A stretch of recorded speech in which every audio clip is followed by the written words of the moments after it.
Ya. Sudah. Mulai ya. Assalamualaikum warahmatullahi wabarakatuh. Waalaikumsalam warahmatullahi wabarakatuh.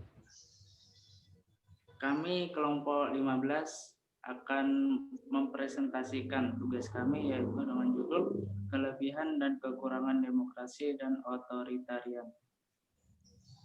Kelompok kami terdiri dari 3 orang, yaitu Muhammad Sultan Faiz Husain, NIM 571, Rino Gede Supadi, NIM 587, dan Marcuma, NIM 592.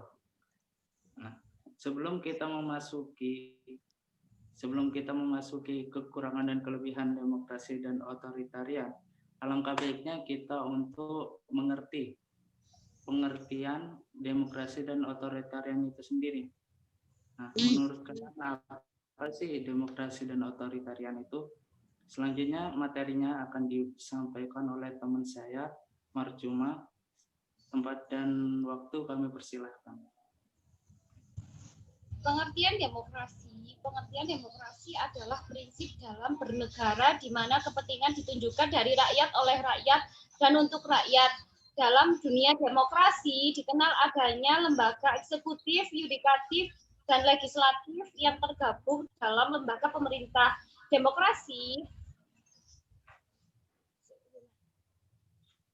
Dalam dunia demokrasi dikenal adanya lembaga eksekutif, yudikatif, dan legislatif yang tergabung dalam lembaga pemerintah. Demokrasi mengedepankan kemakmuran rakyat dan setiap rakyat berhak menjadi apa saja sesuai dengan kepentingan yang berlaku. Dalam menjalankan demokrasi sebaiknya menggunakan prinsip-prinsip demokrasi yang berpedoman pada rakyat. Ada beberapa prinsip yang perlu diketahui jika ingin menjalankan demokrasi yang dapat memajukan kesejahteraan rakyat secara umum. Prinsip-prinsip demokrasi itu ada berapa? Ada 4, peradilan yang bebas dan tidak memihak. Adanya pergantian pemerintahan secara berkala, terjaminnya hak asasi manusia, adanya kebebasan pers atau media. Otoritarian itu apa? Otoritarian adalah bentuk organisasi sosial yang ditandai oleh penyerahan kekuasaan. Ini kontras dengan individualisme dan demokrasi dalam politik. Sesuatu pemerintah otoriter adalah satu di mana kekuasaan politik terkonsentrasi pada suatu pemimpin. Otoriter atau kewenangan adalah hak untuk melakukan sesuatu atau memerintah orang lain untuk melakukan atau tidak melakukan sesuatu agar tercapai tujuan tertentu. Kewenangan biasanya dihubungkan dengan kekuasaan. Penggunaan kewenangan secara kebijaksanaan merupakan faktor kritis bagi efektivitas organisasi. Otoriter biasanya disebut juga sebagai paham politik. Otoritarianisme adalah bentuk pemerintahan yang bercirikan oleh penekanan kekuasaan hanya ada pada negara tanpa melihat derajat kebebasan individu. Sistem politik ini biasanya menentang demokrasi dan kekuasaan pemerintahan pada umumnya diperoleh tanpa melalui sistem demokrasi pemilih. Kepemimpinannya dilakukan oleh seorang pemimpin dengan perilaku otoriter di mana kekuasaan berada di tangan suatu pihak saja. Pimpin otoriter yakni diktator. Dalam praktik pemimpin ia mengutamakan kekuasaan power. Seorang pemimpin bertipe otokratis menganggap dirinya adalah segala-gala. People great egonya kokoh menyatakan bahwa dirinya adalah pusat kekuasaan dan kewenangan sehingga ia berhak menjadikan anak buah sesuai dengan kehendaknya. Dengan ini saya menjelaskan dan selanjutnya kelebihan dan kekurangan demokrasi akan dilanjutkan oleh teman saya Rino Gede Supadi. Terima kasih Maruma. Saya akan melanjutkan materi tentang kelebihan dan kekurangan demokrasi. Kelebihan demokrasi salah satunya adalah melindungi kepentingan rakyat. Demokrasi mengedepankan rakyat karena berprinsip dari rakyat, oleh rakyat, dan untuk rakyat. memiliki prinsip kesejahteraan, dan meningkatkan martabat warga negara. Setiap warga negara setara atau memiliki kedudukan yang sama di mata hukum. Kata kaya, miskin, laki-laki atau perempuan, terpelajar atau tidak, status Anda sama. Sedikit peluang revolusi. Demokrasi bersumber pada keputusan rakyat, maka peluang terjadinya pemberontakan oleh rakyat sangat kecil. Karena rakyat yang memilih pemimpin dan wakil rakyat secara langsung oleh rakyat. Pemerintahan yang stabil. Keputusan pemerintahan berdasarkan pertimbangan yang matang dan disusun dari usulan para wakil rakyat. Demokrasi lebih baik dibanding sistem lainnya karena ada akuntabilitas. Artinya, akuntabilitas harus dipertanggungjawabkan. Harus ada pertanggungjawaban dan bisa dikontrol. Ketika seorang yang kita serai kuasa tidak menjalankan keinginan kita, maka kita bisa memutuskan untuk tidak memberinya kekuasaan lagi. Demokrasi meningkatkan kualitas pengambilan keputusan karena dipikirkan oleh banyak orang. Semakin banyak orang, semakin banyak ide. Semakin bisa dampak negatif diminimalkan. Kita bisa menyuarakan pendapat kita terhadap suatu isu. Suatu kelompok lain juga bisa menyuarakan pendapat mereka. Kelompok lainnya lagi sangat terbuka untuk bersuara. Ketika kelompok A, B, dan C berbeda, maka bisa ditelusuri dengan membuat ketidaksamaan pendapat, sehingga bisa dibicarakan solusi agar tidak ada yang terdiskriminasi. Dalam demokrasi, seorang tidak akan bisa permanen menang atau permanen kalah. Sama seperti filosofi roda berputar. Dalam pemerintahan yang tidak demokratis, aturan bisa direkayasa sedemikian rupa sehingga mendukung A sebagai pemenang. Dalam sistem demokrasi tidak, karena melibatkan banyak pemain. Banyak yang ingin berkuasa, aturan tidak bisa dimonopoli sendiri. Terbuka pada koreksi kesalahan. Ada masyarakat sipil, ada LMS, ada lembaga think tank yang siap memberikan masukan apabila kebijakan yang diambil pemerintah dianggap tidak menguntungkan masyarakat. Masyarakat juga bisa memutuskan untuk tidak memilih pemegang kekuasaan terkait lagi apabila yang bersangkutan tidak berkenan mengubah arah kebijakannya.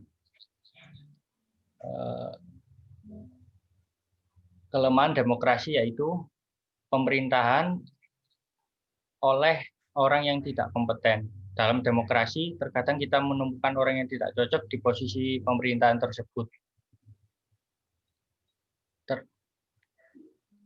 Tentu karena setiap warga negara dapat menduduki posisi tersebut. Tidak stabil, situasi terus berganti sehingga mengantarkan pada ketidakstabilan.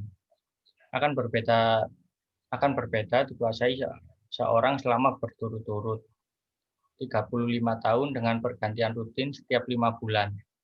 Tidak usah jauh-jauh 5 tahun. Ganti menteri, maka ganti kebijakan. Situasi menjadi cukup sulit untuk diprediksi. Hak pilih universal dan tidak tertarik pada pemilu. Semua bisa memilih di negara demokratis, baik muda atau tua. Berpendidikan atau tidak, kaya atau miskin, tidak semua pemilih itu rasional dan peduli akan kepentingan publik. Dan persentase memilih dalam pemilu kebanyakan tidak sampai 90%. Karena masih banyak yang apatis dan memilih golput daripada menentukan pilihan yang tidak sesuai. Akhirnya calon yang dipilih tidak selalu berkualitas. Pengaruh kuat dari partai politik. Banyak kader dan partai politik mengutamakan kepentingan partai daripada kepentingan rakyat. Penyalahgunaan dana rakyat. Banyak ditemukan penyalahgunaan dana dan cenderung terjadi korupsi dalam pengelolaan keuangan. Ketika sistem tidak diatur sedemikian rupa untuk mencegah korupsi, maka demokratis maupun non-demokratis akan sama saja hasilnya. Demokrasi itu tentang kompetisi dan perebutan kekuasaan. Sangat sedikit kooperasi, mengabaikan harmoni, yang penting hanyalah bagaimana memenangkan kompetisi. Rakyat hanya dilihat sebagai alat untuk memenangkan kompetisi. Selain memenangkan kompetisi ini, maka akan berlanjut mengatur strategi memenangkan kompetisi yang lain. Tidak ada ruang khusus untuk moral. Yang penting didukung mayoritas, peduli apa dengan nilai-nilai seperti kejujuran, keadilan, dan kebenaran. Tidak usah kaget, demokrasi ya memang seperti itu, karena bukan malaikat yang menjunjung tinggi integritas selamanya. Materi selanjutnya dilanjutkan oleh Muhammad Sultan Faiz Hussein tentang kelebihan dan kelemahan otoritarian. Terima kasih Saudara Rino GD Supadi. Baik, saya lanjutkan untuk materi kelebihan dan kelemahan otoritarian. Kelebihan otoritarian yaitu Presiden memiliki kekuasaan penuh atas pemerintahnya. Kekuasaan akan dapat diambil dengan cepat karena mutlak hak pemimpin dan tidak ada bantahan dari bawahan. Pemimpin yang bersifat otoriter pasti bersifat tegas, sehingga bila terjadi sebuah kesalahan dari bawahan, maka pemimpin tidak segan untuk menegur. Mudah untuk melakukan pengawasan. Tidak ada persamaan dan kebebasan politik. Sama rata dan sama rasa dalam kebutuhan material. Identitas bersama bersifat sakral dan ideologi secara sebagai agama politik. Hubungan kekuasaan monopoli, sentral, tunggal, dan non-konsensus ada pemimpin partai. Legitimasi kewarganegaraannya totaliter, doktriner, dan paksaan.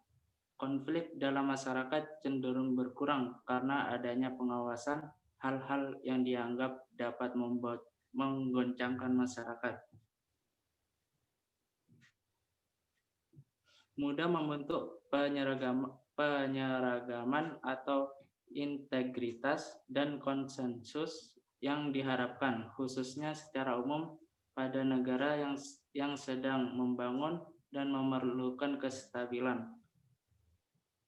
Sang pemimpin dapat mengatur sepenuhnya kegiatan, perilaku, dan lain-lain dari orang yang dipimpinnya. Kepemimpinan otoriter biasanya tahu apa yang harus dilakukan terlebih dahulu dalam mencapai tujuannya, dan tahu mana yang baik dan mana yang tidak bagus dalam kepemimpinannya.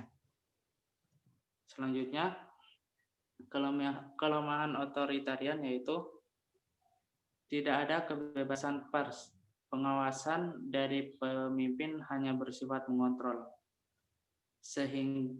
Sehingga keputusan baik yudikatif ataupun legislatif harus ditentukan oleh presiden. Legitimasi kewenangannya totaliter, doktrin, dan paksaan. Suasana kaku sehingga mencengkam dan menakutkan karena sifat keras dari pemimpin sehingga menimbulkan permusuhan, keluhan, dan rawan terjadi perpindahan karena bawahan yang tidak merasa nyaman. Adanya penekanan terhadap keinginan untuk bebas menggunakan pandangan atau pendapat. Mudah terjadi pembedelan penerbitan media yang cenderung menghancurkan suasana kerja dan lapangan penghasilan yang telah mapan. Kepemimpinan otoriter muncul dari rakyatnya atau orang yang dipimpinnya. Biasanya pemimpin yang menggunakan tata cara otoriter lebih bersifat agresif dan keras. Bahkan untuk sebagian pemimpin ada yang non-manusiawi. Pemimpin dengan cara otoriter lebih banyak dibenci karena kepemimpinannya yang sewenang-wenang.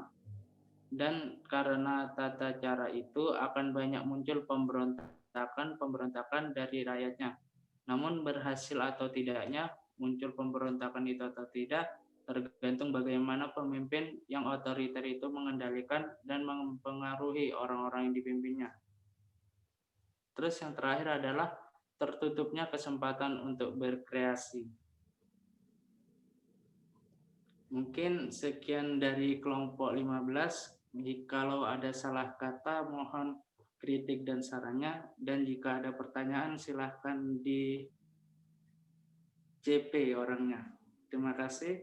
Wassalamualaikum warahmatullahi wabarakatuh.